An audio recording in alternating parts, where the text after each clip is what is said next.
ومن يرغب عن ملة إبراهيم إلا من سفه نفسه وَلَقَدِ اصْطَفَيْنَاهُ فِي الدُّنْيَا وَإِنَّهُ فِي الْآخِرَةِ لَمِنَ الصَّالِحِينَ۔ اب کون ہے جو ابراہیم کے طریقے سے نفرت کرے؟ جس نے خود اپنے آپ کو حماقت و جہالت میں مبتلا کر لیا ہو، اس کے سوا کون یہ حرکت کر سکتا ہے؟ ابراہیم تو وہ شخص ہے جس کو ہم نے دنیا میں اپنے کام کے لیے چن لیا تھا اور آخرت میں اس کا شمار صالحین میں ہوگا۔ اذ قال له ربه اسلم قال اسلمت لرب العالمین۔ اس کا حال یہ تھا کہ جب اس کے رب نے اس سے کہا مسلم ہو جا تو اس نے فوراً کہا میں مالک کائنات کا مسلم ہو گیا۔ مسلم ہو جا، مسلم وہ جو خدا کے آگے سر اطاعت خم کر دے، خدا ہی کو اپنا مالک، آقا، حاکم اور معبود مان لے، جو اپنے آپ کو بالکلیہ خدا کے سپرد کر دے اور اس ہدایت کے مطابق دنیا میں زندگی بسر کرے جو خدا کی طرف سے آئی ہو۔ اس عقیدے اور اس طرز عمل کا نام اسلام ہے، اور یہی تمام انبیاء کا دین تھا جو ابتدائے آفرینش سے دنیا کے مختلف ملکوں اور قوموں میں آئے۔ وَوَصَّى بِهَا إِبْرَاهِيمُ بَنِيهِ وَيَعْقُوبُ يَا بَنِيَّ إِنَّ اللَّهَ اصْطَفَىٰ لَكُمُ الدِّينَ فَلَا تَمُوتُنَّ إِلَّا وَأَنتُم مُّسْلِمُونَ۔ اسی طریقے پر چلنے کی ہدایت اس نے اپنی اولاد کو کی تھی، اور اسی کی وصیت یعقوب اپنی اولاد کو کر گیا۔ اس نے کہا تھا کہ میرے بچوں، اللہ نے تمہارے لیے یہی دین پسند کیا ہے، لہذا مرتے دم تک مسلم ہی رہنا، اور اسی کی وصیت یعقوب اپنی اولاد کو کر گیا۔ حضرت یعقوب علیہ السلام کا ذکر خاص طور پر اس لیے فرمایا کہ بنی اسرائیل براہ راست انہی کی اولاد تھے۔ اللہ نے تمہارے لیے یہی دین پسند کیا ہے۔ دین یعنی طریق زندگی، نظام حیات، وہ آئین جس پر انسان دنیا میں اپنے پورے طرز فکر اور طرز عمل کی بنا رکھے۔ ام کنتم شہداء اذ حضر یعقوب الموت اذ قال لبنیہ ما تعبدون من بعدی قالوا نعبد إلهك وإله آبائك إبراهيم وإسماعيل وإسحاق إلها واحدا ونحن له مسلمون۔ پھر کیا تم اس وقت موجود تھے جب یعقوب اس دنیا سے رخصت ہو رہا تھا؟ اس نے مرتے وقت اپنے بیٹوں سے پوچھا بچوں میرے بعد تم کس کی بندگی کرو گے؟ ان سب نے جواب دیا ہم اسی ایک خدا کی بندگی کریں گے جسے آپ نے اور آپ کے بزرگوں ابراہیم، اسماعیل اور اسحاق نے خدا مانا ہے، اور ہم اسی کے مسلم ہیں۔ بائبل میں حضرت یعقوب علیہ السلام کی وفات کا حال بڑی تفصیل سے لکھا گیا ہے، مگر حیرت ہے کہ اس وصیت کا کوئی ذکر نہیں ہے۔ البتہ تلمود میں جو مفصل وصیت درج ہے اس کا مضمون قرآن کے بیان سے بہت مشابہ ہے۔ اس میں حضرت یعقوب علیہ السلام کے یہ الفاظ ہمیں ملتے ہیں: خداوند اپنے خدا کی بندگی کرتے رہنا، وہ تمہیں اسی طرح تمام آفات سے بچائے گا جس طرح تمہارے آباء و اجداد کو بچاتا رہا ہے۔ اپنے بچوں کو خدا سے محبت کرنے اور اس کے احکام بجا لانے کی تعلیم دینا تاکہ ان کی مہلت زندگی دراز ہو، کیونکہ خدا ان لوگوں کی حفاظت کرتا ہے جو حق کے ساتھ کام کرتے ہیں اور اس کی راہوں پر ٹھیک ٹھیک چلتے ہیں۔ جواب میں ان کے لڑکوں نے کہا جو کچھ آپ نے ہدایت فرمائی ہے ہم اس کے مطابق عمل کریں گے، خدا ہمارے ساتھ ہو۔ تب یعقوب علیہ السلام نے کہا اگر تم خدا کی سیدھی راہ سے دائیں یا بائیں نہ مڑو گے تو خدا ضرور تمہارے ساتھ رہے گا۔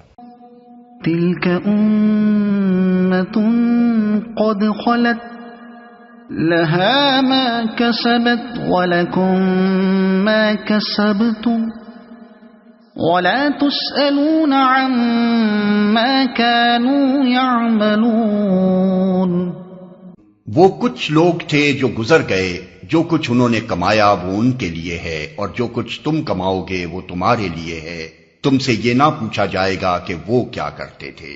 یعنی اگرچہ تم ان کی اولاد صحیح، مگر حقیقت میں تمہیں ان سے کوئی واسطہ نہیں، ان کا نام لینے کا تمہیں کیا حق ہے جبکہ تم ان کے طریقے سے پھر گئے۔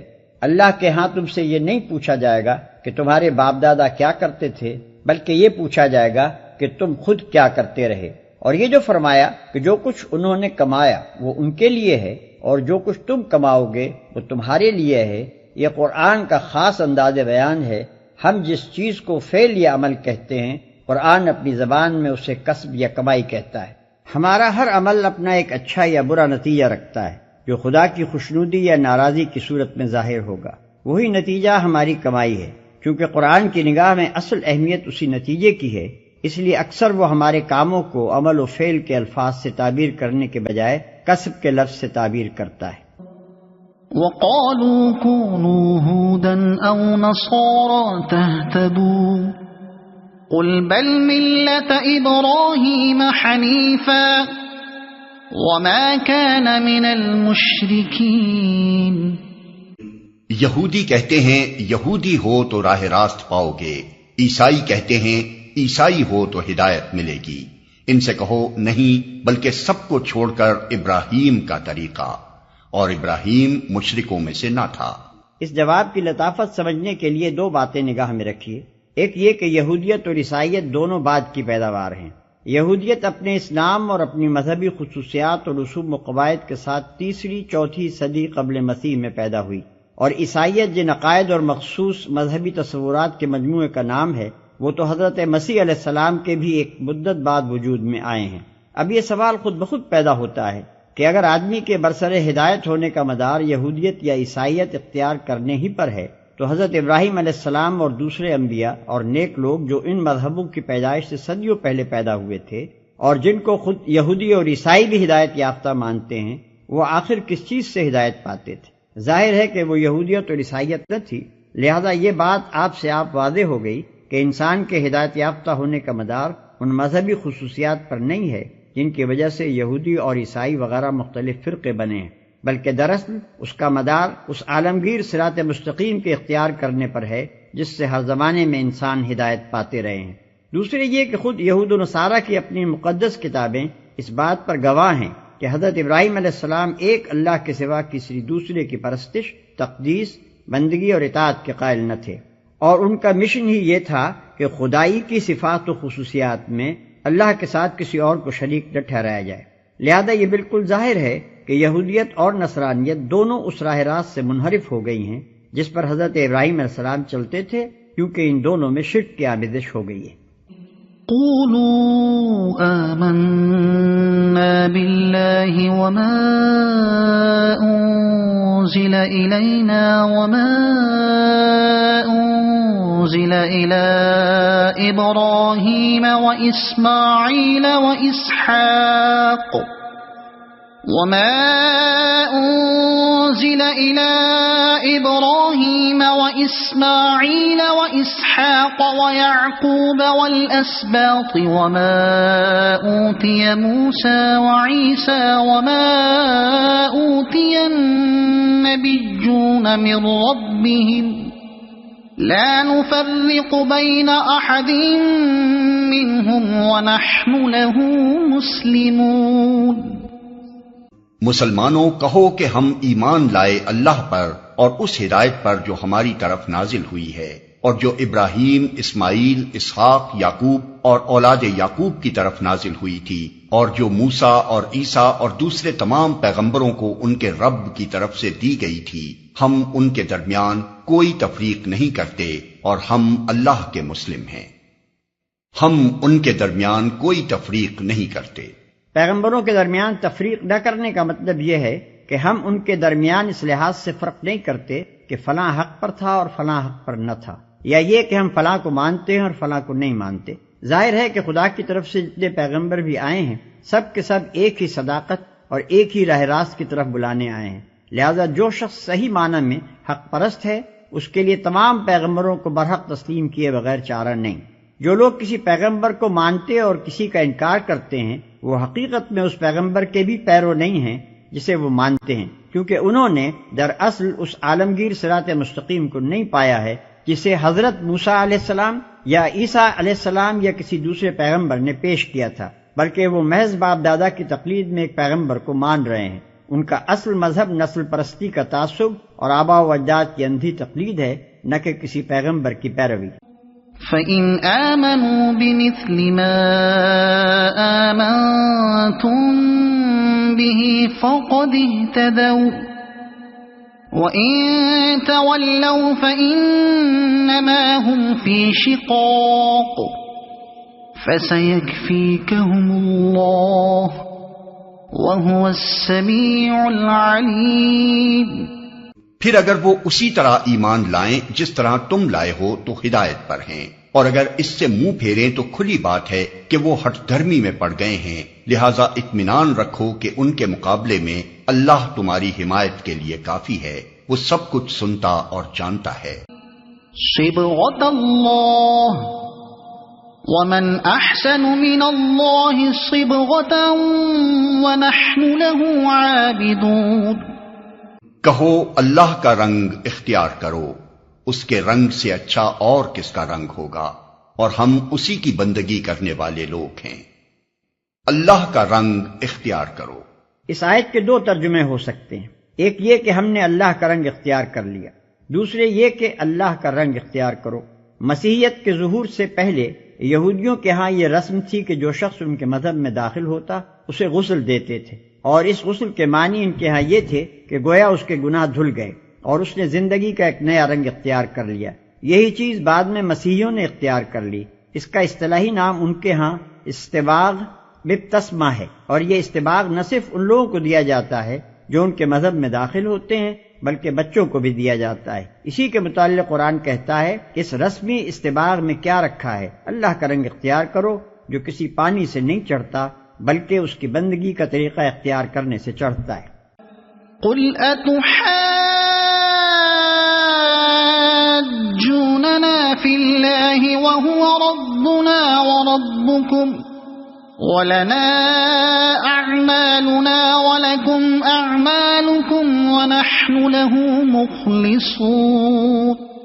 اے نبی، ان سے کہو کیا تم اللہ کے بارے میں ہم سے جھگڑتے ہو، حالانکہ وہی ہمارا رب بھی ہے اور تمہارا رب بھی۔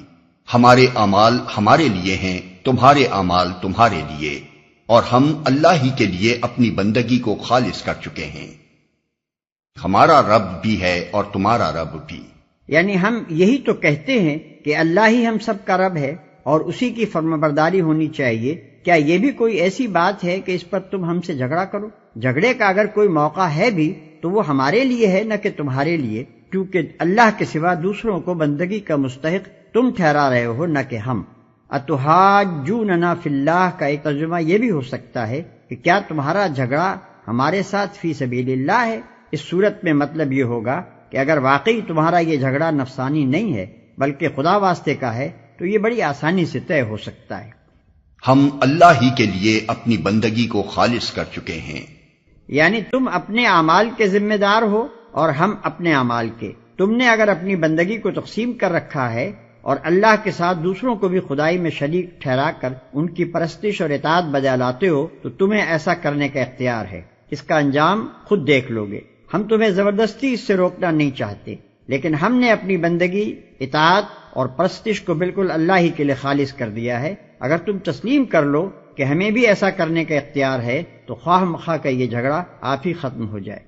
ام تقولون ان ابراہیم واسماعیل واسحاق ویعقوب والاسباط كانوا هودا او نصارا قل أأنتم أعلم أم الله ومن أظلم ممن كتم شهادة عنده من الله وما الله بغافل عما تعملون۔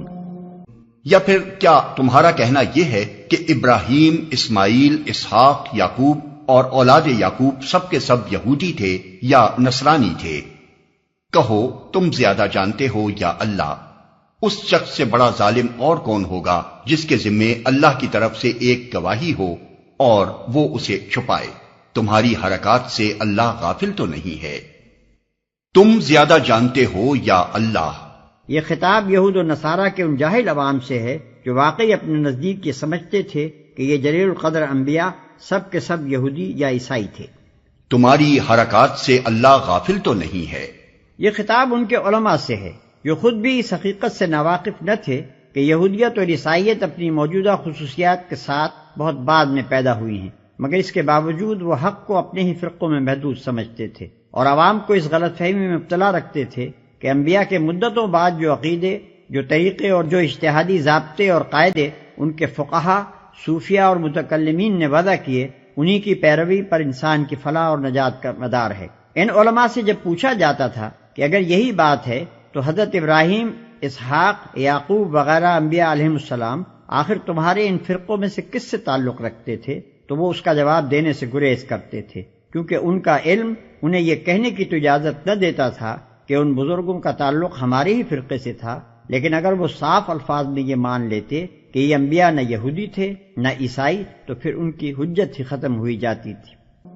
تلك أمة قد خلت لها ما كسبت ولكم ما كسبتم ولا تسألون عما كانوا يعملون۔